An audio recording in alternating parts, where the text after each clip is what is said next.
চোখ রাখবো এই মুহূর্তের সবচেয়ে গুরুত্বপূর্ণ খবরে। আজ দুপুর 2:45 সঞ্জয়ের সাজা ঘোষণা। আরজিকর হাসপাতালে ডাক্তারি পড়ুয়া ধর্ষণ ও খুনের দায়ে শনিবারই দোষী সাব্যস্ত হয়েছে সঞ্জয় রায়। আজ সোমবার সাজা ঘোষণা। আগের দিনই আদালত জানিয়ে দিয়েছে সঞ্জয়ের বিরুদ্ধে যেসব ধারায় অপরাধ প্রমাণিত হয়েছে তার সর্বোচ্চ শাস্তি ফাঁসি অথবা যাবজ্জীবন। আর কিছুক্ষণের মধ্যে শিয়ালদহ কোর্টের বিচারক জানাবেন কি শাস্তি পেতে চলেছে সে। 11:45 এজলাসে ঢোকে সঞ্জয়। শাস্তি ঘোষণার শুধুই সময়ের অপেক্ষা। সকাল 10:20 নাগাদ প্রেসিডেন্সি সংশোধনাগার থেকে বের করা হয় তাকে। 10:40 শিয়ালদহ আদালতে পৌঁছয়। কড়া নিরাপত্তায় মুড়ে ফেলা হয় আদালত চত্বর। কোনোভাবেই যাতে বিশৃঙ্খলা তৈরি না হয় সেদিকেও কড়া নজর পুলিশের। এজলাসেও কড়াকড়ির ছবি দেখা দিয়েছে এদিন। সঞ্জয়ের ভিতরে ঢুকতে যাতে কোনো সমস্যা না হয় এজলাসের ভিতরে ব্যারিকেড করা হয়েছে। ভারতীয় ন্যায় সংহিতার 64, 66, 103-এর এক ধারায় দোষী সাব্যস্ত হয়েছে সঞ্জয়। 64 ধারায় ধর্ষণ, 66 ধারায় ধর্ষণ, খুন, 103-এর এক খুনে দোষী সাব্যস্ত করা হয়েছে তাকে। শনিবার শিয়ালদহ আদালতের বিচারক অনির্বাণ দাস সঞ্জয়কে দোষী সাব্যস্ত করে বলেছিলেন শাস্তি আপনাকে পেতেই হবে। সিবিআই সঞ্জয়ের সর্বোচ্চ শাস্তির পক্ষে সওয়াল করে জানিয়েছিল এই অপরাধ বিরলের মধ্যে বিরলতম। নৃশংস সেই রাতের ঘটনার পর 164 দিনের মাথায় আজ কোনো শাস্তি বরাদ্দ হয় সঞ্জয়ের জন্য।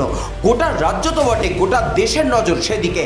আর কিছুক্ষণের মধ্যেই আরজিকর কাণ্ডে দোষী সাব্যস্ত সঞ্জয় রায়ের সাজা ঘোষণা করবে শিয়ালদহ আদালত। ইতিমধ্যে আদালতে পৌঁছে গিয়েছেন আরজিকর হাসপাতালে ধর্ষণ ও খুন হওয়া তরুণী চিকিৎসকের বাবা মা। তারা মেয়ের ধর্ষক ও খুনির সর্বোচ্চ সাজা চাইছেন।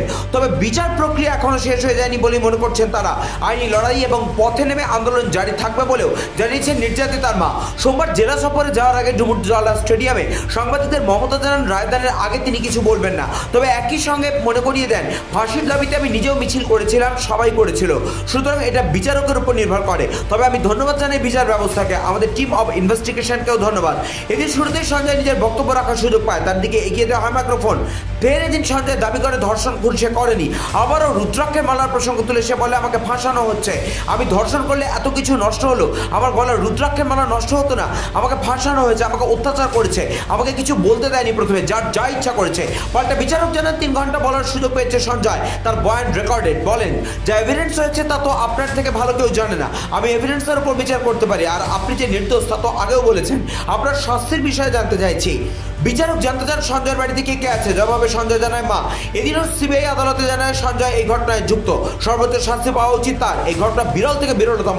সরকারি হাসপাতালে যে ঘটনা ঘটেছে গোটা দেশ এই মামলার দিকে তাকিয়ে। ব্যুরো রিপোর্ট, নিউজ বঙ্গ টাইম।